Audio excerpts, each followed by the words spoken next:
It's kind of a unique night with all the calls both ways. When you took the floor to start that fourth quarter, what was the kind of main purpose to set the course? I think it was a 12-2 run or something to kind of turn the game there. We got to get stops. That was the most important thing. Obviously, we know this Utah team can score a lot of points at a very high rate, but it was very imperative that we got stops. We had to get stops to start that fourth, and then it allowed our offense to click. Where do you go to when, like, obviously you always want to get stops, right? But like when you really need to buckle down, or are there certain things that you individually or that you can kind of try to get the rest of the guys to circle around there? It always starts with communication, obviously, and then the point of attack. We got to control the controllables, and we can't make mistakes. We have a game plan, and we have to execute those. And if they make a shot off of that, then okay. But if we're breaking down defensively, and they're making us pay, then those are all mistakes. So throughout the start of the fourth, we didn't make any mistakes there to start the fourth. You took a pretty good shot to the knee, and probably pretty scary there for a minute. What happened? How were you able to get through it? What happened? What'd you feel?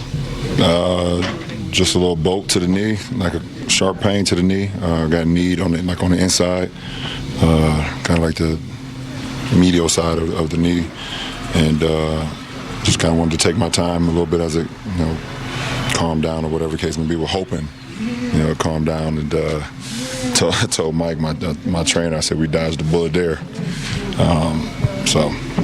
Look kind of similar to the one where you got hurt at the end of the season last year, a little bit.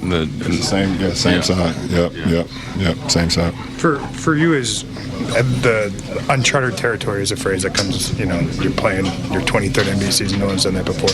For your body to still respond to plays like that in the way that it has throughout your career, does that give you extra confidence as you go through this physically and about where you're at and like maybe you're not as old as I always remind you? I mean, I was just praying for the best for sure. I mean, like you said, I mean, the miles that I got as far as in the minutes and the years and a little over a week from turning 41, certain plays and certain things that you don't want to happen, and it could be anybody. It don't matter if you're turning 41 or 21. You take a knee to the inside of your knee at that type of speed, it can be alarming. So, like I said, I'm just very grateful and thankful that nothing came out of it at that point. Now, obviously, we got a flight to get on. That's going to be the most important. How I feel once I get it, on this plane and then land back in LA. But I think I'll be okay.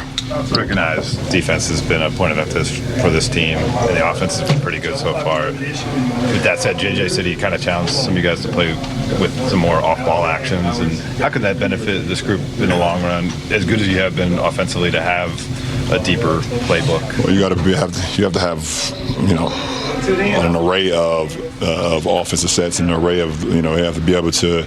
Your pie chart has to look a lot different. It can't just be ISO or heavy pick and roll or heavy post ups. It has to have a good balance.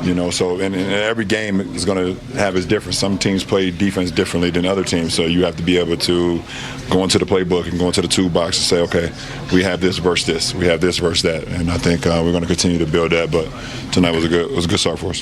What stands out about the level that Keontae George is playing at this season? Confidence.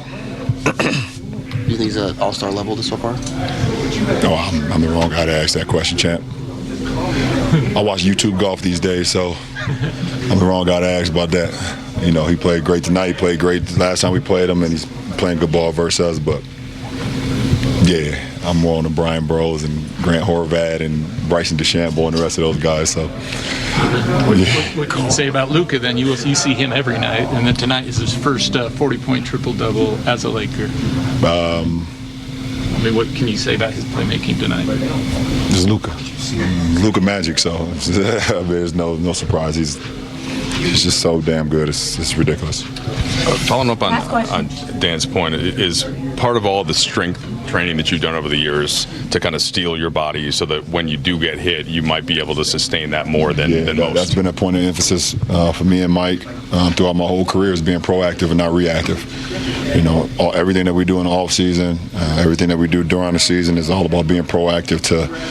If I do take a certain fall, if I do take a certain hit, then maybe if it's you're not out as long as you may have been, or maybe you're able to shake it off. And working every part of my body, I've had a lot of rolled my ankle.